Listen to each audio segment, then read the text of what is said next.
Right. टमाटर की खेती, ठीक है।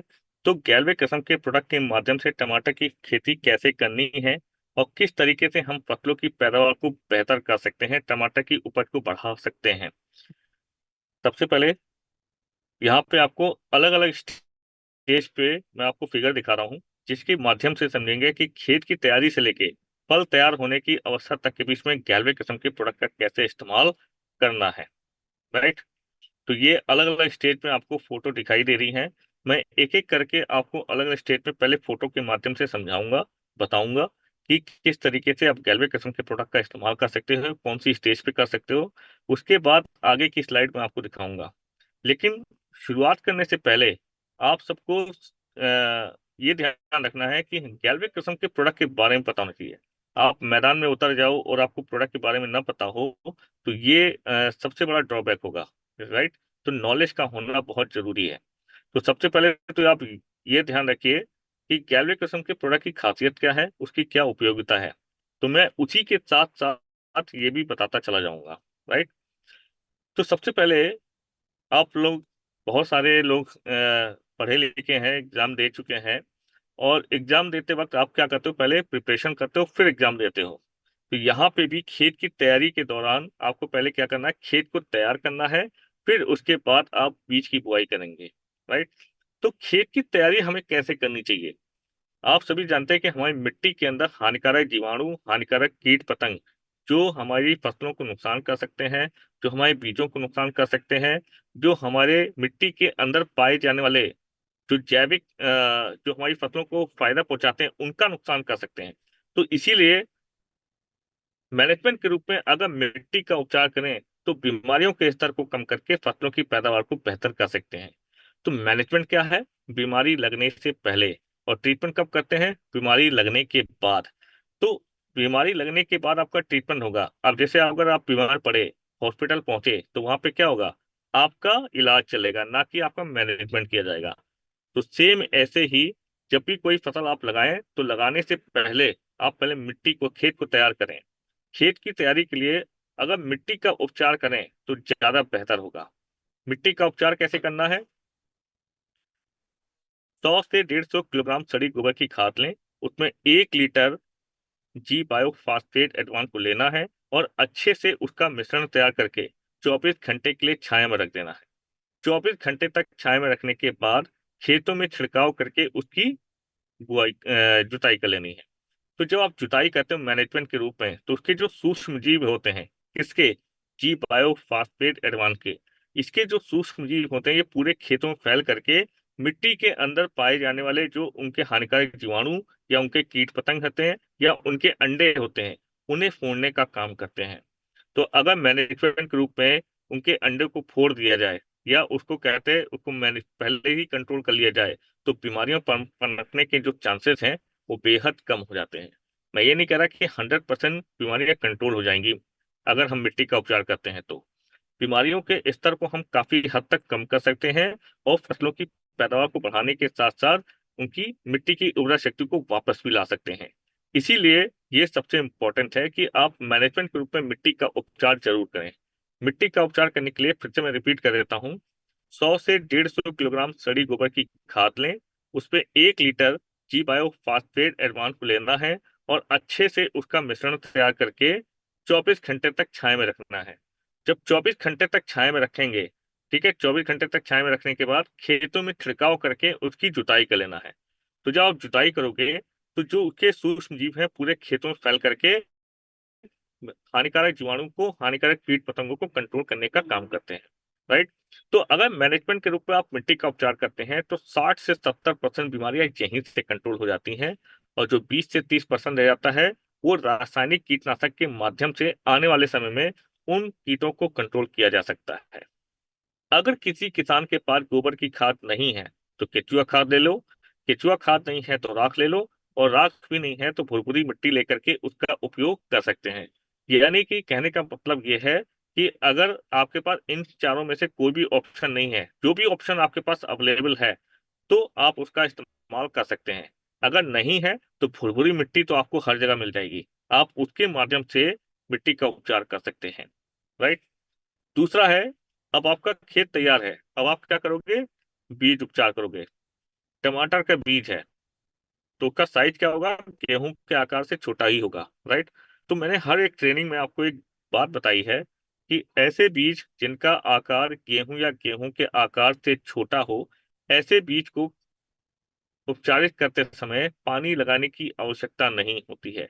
यानी कि आप उसको क्या कर सकते हैं, सूखे में ही उपचारित कर सकते हैं। तो उपचार कैसे करेंगे, 1 किलो बीज को लेना है, उसमें 10 ml जी बायो फास्फेट एडवांस को लें और अच्छे से 1 किलो बीज को उपचारित कर लेना है। 1 किलो बीज को उपचारित करने के बाद आधे घंटे तक उसको छाया में सुखाएं और सुखाने के बाद उसकी बुआई कर दें, राइट। मैं फिर से रिपीट कर देता हूँ, 1 किलो बीज को लें, उसमें 10 ml जी बायो फास्फेट एडवांस को लेना है और अच्छे से 1 किलो बीज को उपचारित कर लेना है। 1 किलो बीज को उपचारित करने के बाद आधे घंटे तक उसको छाया में सुखाएं और सुखाने के बाद उसकी बुआई कर देना है। तो यहाँ पे दूसरे चित्र में आपको दिखाई दे रहा है, ये ट्रे लगी हुई है। तो जो ट्रे लगी है, तो पहले हम क्या करते हैं, बीज को उपचारित करके क्या करते हैं, बीज की बुआई करते हैं। जब बीज की बुआई करते हैं तो हम क्या तैयार करते हैं, पौध। जब पौध तैयार करते हैं तो जब पौधा थोड़ा बड़ा हो जाता है तो यहाँ पे आप क्या करें, पौध की रोपाई करते हैं, राइट। तो पौध की रोपाई के बाद जब ये प्रोसेस खत्म हो जाता है तो पौध की रोपाई के बाद किसका प्रयोग आता है, खाद डालने का। यानी कि उर्वरक के रूप में जब आप खाद का प्रयोग करते हैं तो कौन सी खाद का प्रयोग करते हैं, डीएपी। बहुत सारे किसान होंगे जो जैविक माध्यम से खेती करते हैं और बहुत सारे किसान ऐसे मिलेंगे जो कहते हैं रासायनिक खेती के माध्यम से खेती करते हैं, राइट। तो जो भी डीएपी का इस्तेमाल करता है उर्वरक के रूप में, जब आप खाद का प्रयोग करते हैं तो कौन सी खाद का, डीएपी। डीएपी के साथ गैल्वे किस्म के कौन से प्रोडक्ट का इस्तेमाल कर सकते हैं, डीएपी के साथ जीसी पावर जो 10 किलो की बाल्टी आती है, प्लस जी वैम जो 4 किलो का एक बैग है, राइट। तो इन तीनों को एक साथ मिला करके प्रति एकड़ की दर से छिड़काव कर सकते हैं। अब बात ये आती है, किसान पूछेगा आपसे कि भाई मैं पिछले 15-20 साल या 30 साल से डीएपी यूज करता रहा हूँ, आपके जीसी पावर और जी वैम में ऐसी क्या खास बात है जो हम इसका उपयोग करें। तो उसको क्या चाहिए, बेनिफिट चाहिए, राइट। तो अब जीसी पावर है क्या, सी का मतलब होता है समुद्र और पावर का मतलब होता है ताकत। ऐसी ताकत जो समुद्र से निकाली गई हो। समुद्र में पाए जाने वाले समुद्री शैवाल, जिन्हें एस्कोफाइलम नोडोसम के नाम से जाना जाता है, उन्हें निस्तारित करके बनाया गया एक प्रोडक्ट है जिसमें विभिन्न प्रकार के पोषक तत्व हार्मोन की मात्रा पाई जाती है, राइट। यानी कि जीसी पावर में क्या पाया जाता है, पोषक तत्व हार्मोन पाए जाते हैं और जिन्हें एस्कोफाइलम नोडोसम के नाम से जाना जाता है। हम क्यों नहीं तालाब के शैवाल को ले लेते हैं, हम क्यों समुद्र के शैवाल को लेते हैं, क्योंकि समुद्र का पानी कैसा होता है, खारा। उस खारेपन की वजह से जितने भी जलीय पौधे होते हैं उसमें विभिन्न प्रकार के पोषक तत्व हार्मोन की मात्रा पाई जाती है। कभी आप डिस्कवरी चैनल देखिए, उसमें आपको साइंटिस्ट क्या करेंगे, या जो भी रिसर्चर्स हैं वो क्या करेंगे कि समुद्र में जा करके खोज करते रहते हैं। साइंटिस्ट लोग खोज करते रहते हैं कि इसमें हम कौन से पौध जो हैं, ऐसे जो औषधियां हैं जो हमारी फसलों के लिए भी उपयोगी है और हमारी मेडिसिन बनाने के लिए भी उपयोगी है। तो वो रिसर्च चलता रहता है। तो ऐसे ही समुद्र के अंदर विभिन्न प्रकार के शैवाल पाए जाते हैं और उस शैवाल का नाम होता है एस्कोफाइलम नोडोसम। शैवाल की सहायता से हम ऐसे प्रोडक्ट को तैयार करते हैं जो फसल के लिए उपयोगी होते हैं, तो जिन्हें हम जीसी पावर के नाम से जानते हैं, राइट। तो ये क्या करता है, जब आप डीएपी के साथ मिला करके इस्तेमाल करते हैं तो इनिशियल स्टेज में सिर्फ एक ही काम करता है, मिट्टी से पोषक तत्वों की पूर्ति करना। अब पोषक तत्व क्या है, पोषक तत्व जो है दो तरह के होते हैं, गौण पोषक तत्व और सूक्ष्म पोषक तत्व। ये दो तरह के पोषक तत्व मिट्टी के जमीन के अंदर पाए जाते हैं जो जड़ों के माध्यम से पौधों तक पहुंचाए जाते हैं। यानी कि उनकी वृद्धि और विकास के लिए बहुत जरूरी आवश्यक पोषक तत्व होते हैं, राइट। जैसे आप दाल चावल रोटी सब्जी खाओगे तो आपके शरीर में तमाम तरह के विटामिन प्रोटीन कार्बोहाइड्रेट, ठीक है, तमाम तरह के मिनरल्स आपके शरीर में प्रवेश करते हैं जिससे आपको ताकत आती है। ऐसे ही मिट्टी के अंदर जो पोषक तत्व पाए जाते हैं वो जड़ों के माध्यम से पौधे के सभी भागों में फैलते हैं जिससे उनकी वृद्धि और विकास को बढ़ावा मिलता है। तो उदाहरण देकर मैं आपको समझाता हूँ यहाँ पे कि कोई अगर छोटा बच्चा है तो उसके दो ही काम है, पढ़ना लिखना खेलना कूदना, तीसरा कोई काम नहीं है। लेकिन जैसे ही बच्चा बड़ा होने लगता है तो उसकी जिम्मेदारी, उसकी रिस्पॉन्सिबिलिटी बढ़ने लगती है। ऐसे ही शुरुआती दौर में अगर जीसी पावर का इस्तेमाल करेंगे तो सिर्फ एक ही काम करता है, मिट्टी से पोषक तत्वों की पूर्ति करना। प्लस जी बैम। जी बैम क्या है? बी से वेसिकुलर, ए से अर्बस्कुलर और एम से माइक्रोराइजा, इसका फुल फॉर्म है। जी बैम का फुल फॉर्म है बी से वेसिकुलर, ए से अर्बस्कुलर और एम से माइक्रोराइजा। माइक्रोराइजा को बोलते हैं जड़ों की फफूंदी, जो मिट्टी के अंदर जाकर के सहजीवी फफूंद के रूप में काम करता है। यानी कि इसका मेन काम क्या है? जड़ों को प्रोटेक्ट करना, जड़ों को सुरक्षित करना। अगर हमारी मिट्टी के अंदर जो हानिकारक जीवाणु या कीट पतंग मौजूद हैं, ये हमारी जड़ों को अटैक करते हैं, जड़ों को नुकसान पहुंचाते हैं। तो जब जड़ में नुकसान पहुंचेगा, भोजन वाले रास्ते को ही खराब कर देगा, तो पौधे क्या होंगे? ऑटोमेटिकली सूख जाएंगे। कई बार आपने टमाटर के पौधे को देखा होगा, अगर जिन्होंने लगाया होगा, तो शुरुआती दौर में ही क्या हो जाते हैं? सूख करके गिरने लगते हैं। क्यों होता है? या तो वो डैम्पिंग ऑफ के कारण होते हैं, यानी कि सीडलिंग के कारण होता है, या फिर जो उसमें जड़ों में फंगस लग जाते हैं, या फिर उसके अंदर कोई कीट आकर के बैठ जाता है जो भोजन के रास्ते को रोकता है, जिसकी वजह से प्रॉपर तरीके से पोषक तत्वों की मात्रा पौधों तक नहीं पहुंच पाती, जिससे पौधा क्या होता है? डैमेज हो जाता है। ठीक है, तो जब वो चीज नहीं मिलेगी, आपके शरीर में अगर खून का सर्कुलेशन ना हो, तो आपको हार्ट अटैक की समस्या आ सकती है, आप डाई भी कर सकते हैं, कई तरीके से चीजें हो सकती हैं, कुछ भी हो सकता है आपके साथ। तो ऐसी फसलों के साथ भी है। तो ये जी वैम क्या करता है? जड़ों को प्रोटेक्ट करने का काम करता है। अब ये काम कैसे करता है जी वैम? जब आप जी वैम का इस्तेमाल करते हैं तो ये जड़ में जाकर के पहले एक कॉलोनी के रूप में निवास स्थान बनाता है, फिर पीछे से एक सुई के धागे नुमा एक पतली सी माइसीलियम छोड़ता है, जो धीरे धीरे जड़ को चारों तरफ से कोट कर लेता है, यानी कि चारों तरफ से घेर लेता है, जो आगे चल के सुरक्षा कवच के रूप में काम करना स्टार्ट कर देता है। तो अगर मैनेजमेंट के रूप में हम जड़ को सुरक्षित करेंगे, जड़ को किसी भी प्रकार का नुकसान नहीं होगा, तो जड़ क्या करेगा? मिट्टी से प्रॉपर तरीके से पोषक तत्वों की मात्रा को ग्रहण करेगा। और जब पोषक तत्व प्रॉपर तरीके से पोषक तत्वों की मात्रा को ग्रहण करेगा, तो पोषक तत्व पौधे के सभी भागों में फैल करके उनकी वृद्धि और विकास को बढ़ाने में सहयोग करेंगे। ये काम होता है जी फैम का। तो अगर 1 एकड़ में कोई 50 किलो डीएपी ले रहा है, तो उसमें 10 किलो जीसी पावर और 4 से 8 किलोग्राम जी बैम, इन तीनों को एक साथ मिला करके उसका मिश्रण बना करके प्रति एकड़ की दर से छिड़काव कर सकते हैं। राइट। अब यहाँ पे आपकी बुआई हो गई, ठीक है, खाद डाल दी आपने। अब बुआई के बाद जब फसल 15 से 30 दिन की हो जाती है, 15 से 30 दिन की, तो ये क्या कहलाता है? फसलों के विकास की अवस्था।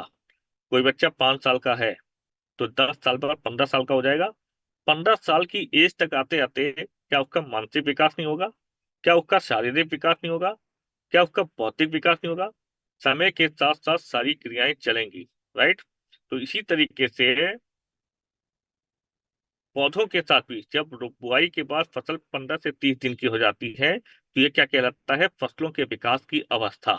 यानी कि 15 से 30 दिन के बाद पौधा धीरे धीरे क्या करेगा? ग्रोइंग स्टेट में। ये चौथे चित्र में देखिएगा, ये पौधा क्या कर रहा है? धीरे धीरे ग्रोइंग स्टेट में आगे बढ़ रहा है। तो जैसे जैसे उसकी ग्रोथ होगी, तो 15 से 30 दिन के बाद किसका समय आएगा?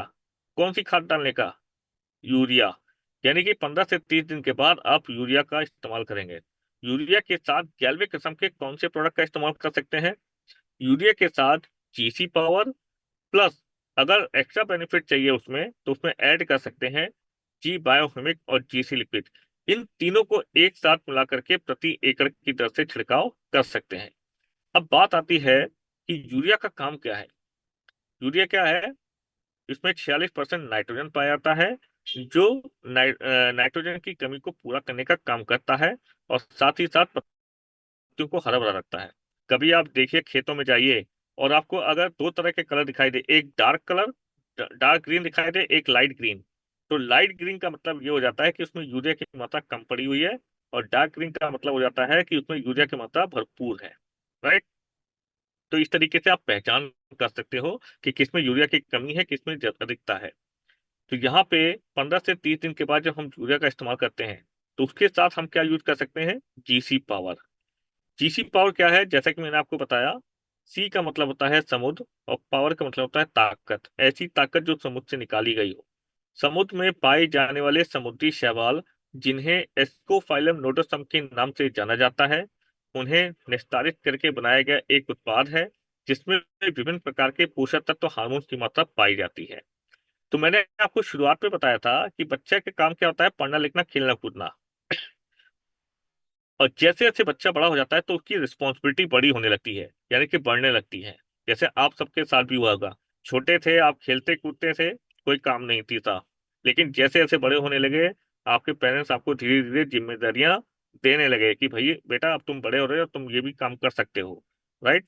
तो आपने महसूस भी किया होगा कि मैं जैसे जैसे बड़ा हुआ हूँ, वैसे वैसे मेरी रिस्पॉन्सिबिलिटी बढ़ी है। तो सेम ऐसे ही 15 से 30 दिन के बाद जब आप फसलों का विकास होता है, तो उसमें जो जीसी पावर का जो रोल है वो बढ़ जाता है। कैसे?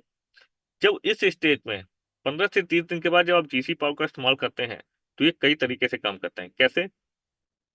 मान लीजिए आपने जीसी पावर को डाला, तो जीसी पावर क्या करता है? जड़ में जाकर के मिट्टी से पोषक तत्वों को खींचकर अवशोषित कर लेता है। पोषक तत्व जड़ों के माध्यम से होकर के पौधे के सभी भागों में फैल करके कई तरीके से काम करते हैं। पहला, प्रकाश संश्लेषण की प्रक्रिया को बढ़ाने का काम करता है। प्रकाश संश्लेषण क्या है? प्रकाश संश्लेषण यानी कि पौधे सूर्य के प्रकाश की उपस्थिति में अपना भोजन स्वयं बनाते हैं। ठीक है? तो प्रकाश संश्लेषण के जरिए पौधा क्या करता है? स्वयं अपना भोजन स्वयं बनाता है। दूसरा, क्लोरोफिल की मात्रा को बढ़ाता है। पत्तियों का जो हरा रंग होता है, जो अपने आसपास के क्षेत्रों में पत्तियों का हरा रंग देखते हो ना, ये क्लोरोफिल के कारण ही होता है। तीसरा, मिट्टी को नरम करने का काम करता है। जितना भी आपने खेत में देखोगे जहां पे urea, DAP, chemical pesticide use किया हुआ है, उन खेतों में जाइए, वहां पे मिट्टी को उठाकर देखिएगा। मिट्टी इतनी हार्ड हो गई है कि बिना पानी लगाए आप जुताई नहीं कर सकते। तो ये क्या करता है? मिट्टी को नरम करने का काम करता है। ठीक है? और मिट्टी को भुरभुरी करने का काम करता है, नरम करने का काम करता है। तो जितना मिट्टी नरम रहेगा, जड़ उतने ही गहराई तक जाएगा। और जितनी ज्यादा गहराई में जड़ जाएगा, उसकी पौधों के गिरने की उतनी ही कम संभावना रहेगी। अक्सर आपने देखा होगा, कभी देखिएगा, प्रैक्टिकल करके देख लीजिएगा कि जीसी पावर और जो भी केमिकल पेस्टिसाइड वाला खेत है, उसके उसमें अंतर देख लीजिएगा। जहाँ पे urea, DAP, chemical pesticide use किया गया है, वहां पे उसकी जो जड़ें होती हैं, मिट्टी इतनी हार्ड होती है कि जड़ ज्यादा गहराई तक नहीं जा पाता है। तो फलस्वरूप क्या होता है कि जड़ें जो होती हैं, पौधे क्या होता है, गिर जाते हैं। लेकिन जीसी पावर जहां पे इस्तेमाल करते हैं, तो ये क्या करता है? मिट्टी को नरम करता है, जिससे जड़ को रास्ता मिलता है गहराई तक जाने के लिए, और मिट्टी की पकड़ को मजबूत बनाता है, जिससे पौधों के गिरने की संभावना बेहद कम हो जाती है। मैं ये नहीं कह रहा कि नहीं गिरेगा, मैं ये कह रहा हूँ कि गिरने के चांसेस बेहद कम हो जाते हैं। साथ ही साथ जड़ों में फुटाव लेके आता है। तो जितना अच्छा फुटाव आएगा, उतना ही ज्यादा कल्ले बनेंगे। और जितना अच्छा कल्ला आएगा, उतना ही ज्यादा फूलों के बनने की प्रक्रिया को बढ़ावा मिलेगा। और जिस हिसाब से फूल बनेंगे, उसी हिसाब से किसान भाइयों को फल मिलने की चांसेस बढ़ जाते हैं। यानी कि उतना ही ज्यादा उपज बढ़ने के चांसेस ज्यादा हो जाते हैं। तो ये 1 एकड़ में अगर कोई 50 किलो है, तो 10 किलो जीसी पावर मिला करके यूज कर सकते हैं। लेकिन एक्स्ट्रा बेनिफिट चाहिए, तो आप उसमें जी बायोहिमिक और जीसी लिक्विड को ऐड कर सकते हैं।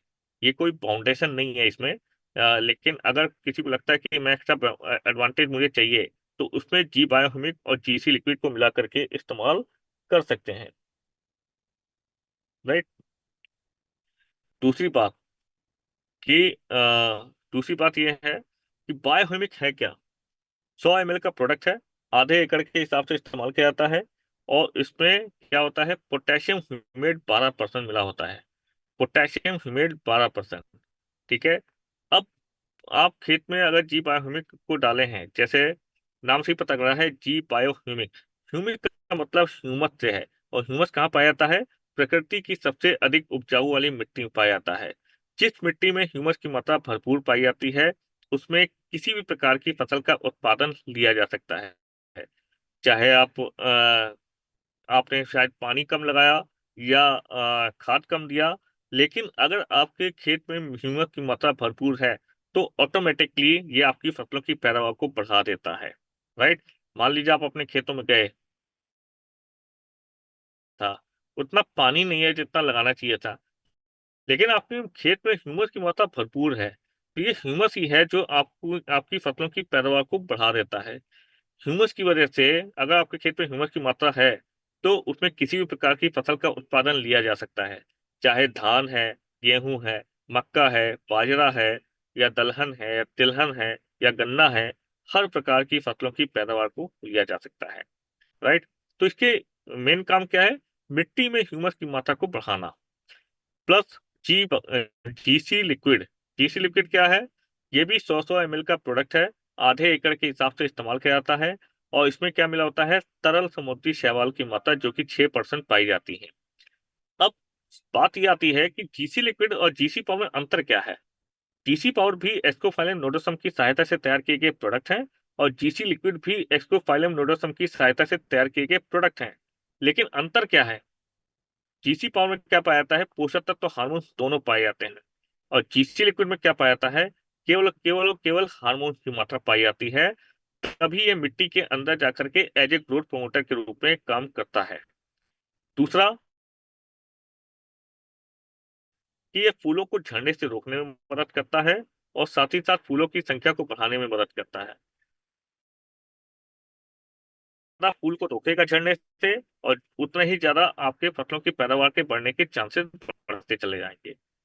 तो अगर 1 एकड़ में कोई 50 किलो यूरिया ले रहा है तो उसमें 10 किलो जीसी पावर, और चूंकि 100 ml आधे एकड़ के लिए है तो 200 ml क्या हो जाएगा 1 एकड़ के लिए? तो 200 ml जीवाह्यूमिक और 200 ml जीसी लिक्विड, इन तीनों को एक साथ मिला करके प्रति एकड़ की तरफ से इस्तेमाल करके यूज कर सकते हैं।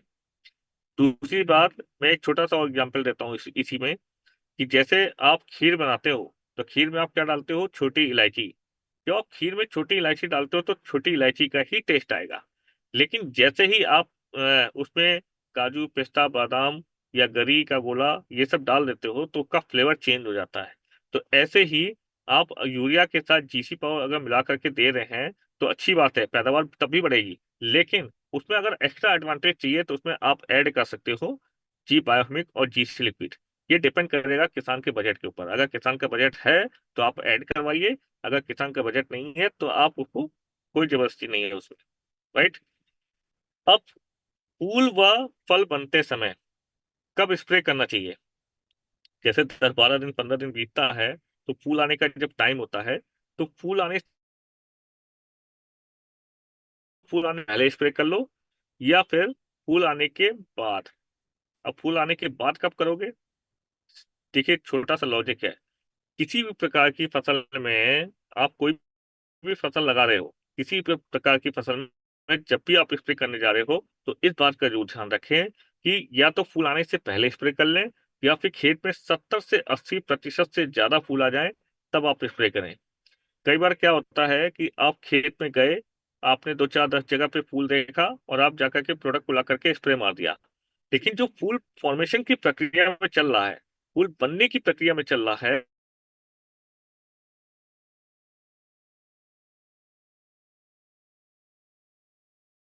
तो इसीलिए या तो फूल आने से पहले स्प्रे करो, या फिर खेत में 70 से 80% से ज्यादा फूल आ जाए तब आप स्प्रे करें।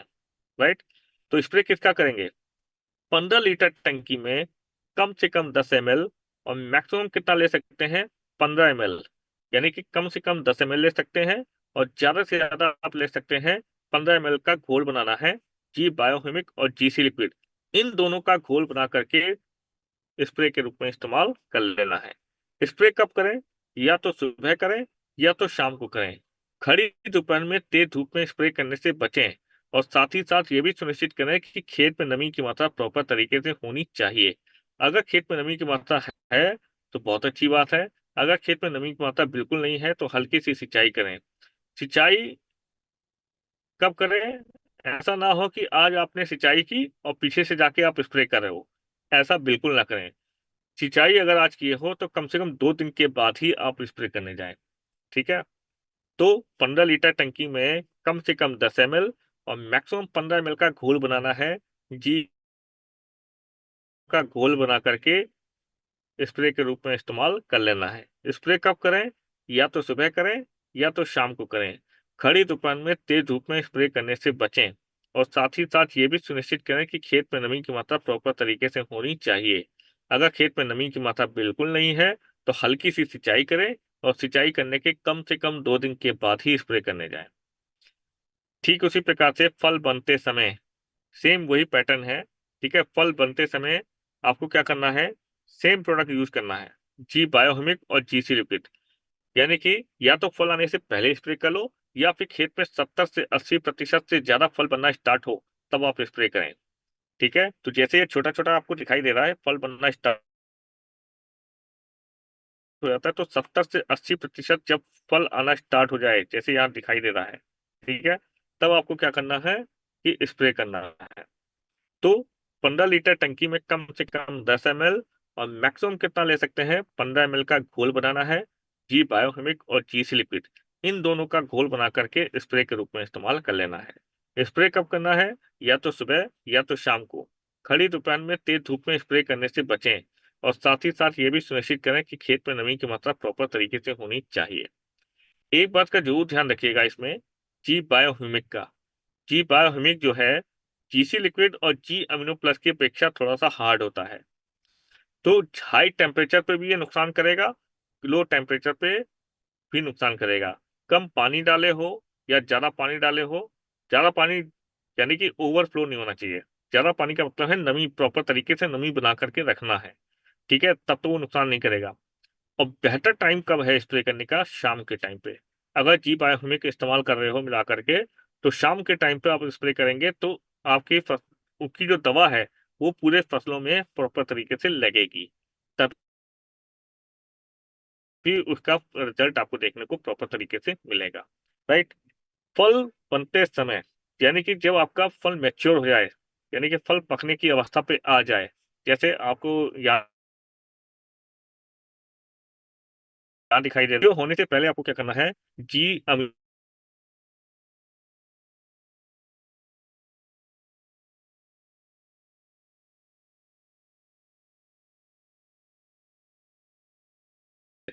और अमीनो एसिड का मेन काम क्या है? अमीनो एसिड का मेन काम है पौधों में प्रोटीन के निर्माण की प्रक्रिया को बढ़ावा देना। जैसे आपके शारीरिक विकास के लिए जरूरी प्रोटीन की आवश्यकता पड़ती है, वैसे ही पौधों की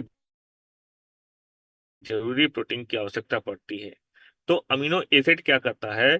पौधों में प्रोटीन के निर्माण की प्रक्रिया को बढ़ाने में सहयोग करता है। ठीक है, साथ ही साथ क्या करता है? टमाटर के कलर को मेंटेन करेगा, टमाटर के साइज को मेंटेन करेगा, टमाटर के क्वालिटीज को डेवलप करने में मदद करेगा। यानी कि जो उसको, उसका जो फल है, खाने का जो टेस्ट है, उसको मेंटेन करने का काम करेगा। तो 15 लीटर टंकी में कम से कम 10 ml और मैक्सिमम 15 ml का घोल लेना है, जी अमीनो प्लस का। उसका घोल बना करके स्प्रे के रूप में इस्तेमाल कर लेना है। स्प्रे कब करें? या तो सुबह या तो शाम को। खड़ी दोपहर में तेज धूप में स्प्रे करने से बचें। और साथ ही साथ ये भी सुनिश्चित करें कि खेत में नमी की मात्रा प्रॉपर तरीके से होनी चाहिए। अगर खेत में नमी की मात्रा बिल्कुल नहीं है तो हल्की सी सिंचाई करें और सिंचाई करने के कम से कम 2 दिन के बाद स्प्रे करने जाएं। राइट। तो इस बात का जरूर ध्यान रखिएगा कि ये खेत की तैयारी से लेके फल तैयार होने की अवस्था तक के बीच में इस तरीके से आप गैल्वे किस्म के प्रोडक्ट के माध्यम से इस्तेमाल करते हुए फसलों की पैदावार को बेहतर कर सकते हो। तो टमाटर की फसल में इस तरीके से आप यूज कर सकते हो। एक बात का और ध्यान रखिएगा कि जी अमीनो प्लस का स्प्रे जब आप करते हैं तो कई बार किसान कहता है कि भाई देखो पिछले 5-6 सालों से फूल लगा हुआ है लेकिन फल नहीं आ रहा है। तो जीएमयू प्लस का एक रोल और भी है, पौधों में परागण की क्रिया और फल बनने की प्रक्रिया को बढ़ाने में सहयोग करना। तब तक फल बनने की प्रक्रिया को बढ़ाने में सहायक नहीं हो पाएगा। तो ये बहुत इंपॉर्टेंट फैक्टर है। इस बात को जरूर ध्यान रखिएगा कि अगर किसी किसान के पास ये समस्याएं आ रही हैं तो वहां पे जी अम्नो प्लस का उपयोग करके आप उसको कंट्रोल कर सकते हैं। ठीक है, तो ये डिपेंड करेगा कि वो किस तरह, किस टाइप की बीमारी है, किस तरह की बीमारी है और कितने टाइम से है। तो उस बात पे निर्भर करेगा ठीक होने के लिए। राइट। तो ये है खेत की तैयारी से लेके टमाटर तैयार होने की अवस्था तक के बीच में गैल्वे किस्म के प्रोडक्ट का इस्तेमाल करने का तौर तरीका। अब मैं आपको आगे की स्लाइड दिखा रहा हूँ। जो मैंने आपको यहाँ पे फिगर के माध्यम से बताया है, वही चीज आगे भी है। ठीक है, आप देखिए। अभी आपको बहुत बातें बतानी है, उसमें एक बात बहुत इंपॉर्टेंट है जो आपको नहीं बताई गई है।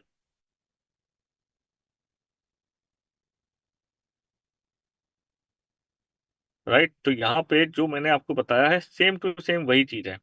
ठीक है।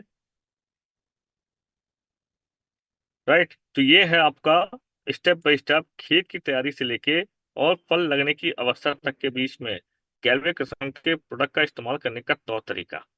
अब सवाल ये आता है, ये मैंने आपको तरीका बताया है सिर्फ, ठीक है, कि आप खेत की तैयारी से लेके फल लगने की अवस्था तक के बीच में गैल्वे किस्म के प्रोडक्ट का कैसे इस्तेमाल कर सकते हैं। आप फील्ड में गए, किसानों के पास गए। अब किसान के खेत में टमाटर में बीमारी लगी हुई है। अब वो बीमारी जो लगी है, मान लीजिए कोई कीट लग गया, कीड़ा लग गया, टमाटर फल में फल को छेद करके अंदर घुस गया है। तो कीड़े लगे हुए हैं, अगर कीट लग गया है तो उसको कंट्रोल कैसे करोगे। अब आप कहोगे कि सर ने तो ये बताया ही नहीं, सर ने तो सिर्फ इतना ही बताया कि खेत की तैयारी से लेके और फल लगने की अवस्था तक के बीच में गैल्वे किस्म के प्रोडक्ट का इस्तेमाल कैसे करना है। अब मान लीजिए आप फील्ड में गए, मैंने ये सिर्फ आपको प्रोसेस बताया, तरीका बताया है, ठीक है, कि कैसे इस्तेमाल कर सकते हैं। राइट, उदाहरण के तौर पे मैंने आपको सिर्फ रास्ता बताया कि भाई ये रोड पकड़ लो, ये दिल्ली जाने का रास्ता ये है लखनऊ से। अब आप लखनऊ से दिल्ली जा रहे हो, आपकी रास्ते में गाड़ी खराब हो जाती है, तो गाड़ी को ठीक करने का जिम्मा कौन लेगा, जो चला रहा है। या अगर उसको जानकारी है तब तो वो ठीक कर लेगा, नहीं तो आप किसको बुलाओगे, मैकेनिक को बुलाओगे। तो ये सेम ऐसे ही यहाँ पे भी मैंने आपको क्या बताया कि अगर आपको प्रोडक्ट के बारे में पता है तो आप उसको ठीक कर ले जाओगे खुद से, नहीं तो आपको एक्सपर्ट की मदद लेनी पड़ेगी इसको ठीक करने के लिए। राइट, तो सबसे पहले तो एक बात का ध्यान रखिएगा कि खेत की तैयारी से लेके फल तैयार होने की अवस्था तक के बीच में सिर्फ मैंने ये तरीका बताया है। मैंने ये नहीं बताया अभी तक कि कीट लगने पे क्या करना चाहिए। जब भी किसी भी फसल में, सिर्फ यही नहीं, किसी भी फसल में अगर कोई कीट लग जाता है तो उसे कंट्रोल करने के लिए सबसे पहले आपको क्या करना है, रासायनिक कीटनाशक के माध्यम से उन कीटों को कंट्रोल करना है। जब 5 से 7 दिन तक ऑब्जर्व करने के बाद जब आपको लगे कि यह पूरी तरीके से कंट्रोल हो गया है, तब पौधे की कंडीशन के हिसाब से गैल्वे किस्म के प्रोडक्ट का इस्तेमाल करना है। मैं इसका एग्जाम्पल भी दे देता हूँ। कई बार हमारे डिस्ट्रीब्यूटर क्या करते हैं कि जी बायो फास्फेट या जी पोटास लेके गए हैं। अब किसान ने कहा कि हमारे खेत में कीड़े लगे हुए हैं, इसको कैसे कंट्रोल करें। अब आपने उसको सजेस्ट कर दिया कि जी बायो फास्फेट एडवांस आप डाल दीजिए, ये कंट्रोल हो जाएगा। जी बायो फास्फेट एडवांस है क्या, ये ऑर्गेनिक प्रोडक्ट है, होम्योपैथिक एलोपैथिक की तरह। राइट, तो होम्योपैथिक की तरह ये जी बायो फास्फेट एडवांस काम करेगा, यानी कि ये बीमारियों को ठीक तो करेगा, कीटों को खत्म तो करेगा, लेकिन इतना टाइम ले लेगा कि तब तक उसकी बेचारे की फसल और खराब हो जाएगी, ठीक है, डैमेज हो जाएगी।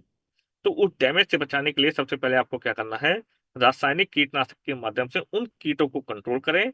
जब उन कीटों को प्रॉपर तरीके से 5 से 7 दिन तक ऑब्जर्व करने के बाद आप ये पाएं कि ये पूरी तरीके से कंट्रोल हो गया है, तब पौधे की कंडीशन के हिसाब से आप क्या करें, उसको रासायनिक गैल्वे किस्म के प्रोडक्ट का इस्तेमाल कर सकते हैं। राइट, तो ये बहुत इंपॉर्टेंट चीज है, इस बात को ध्यान रखिएगा।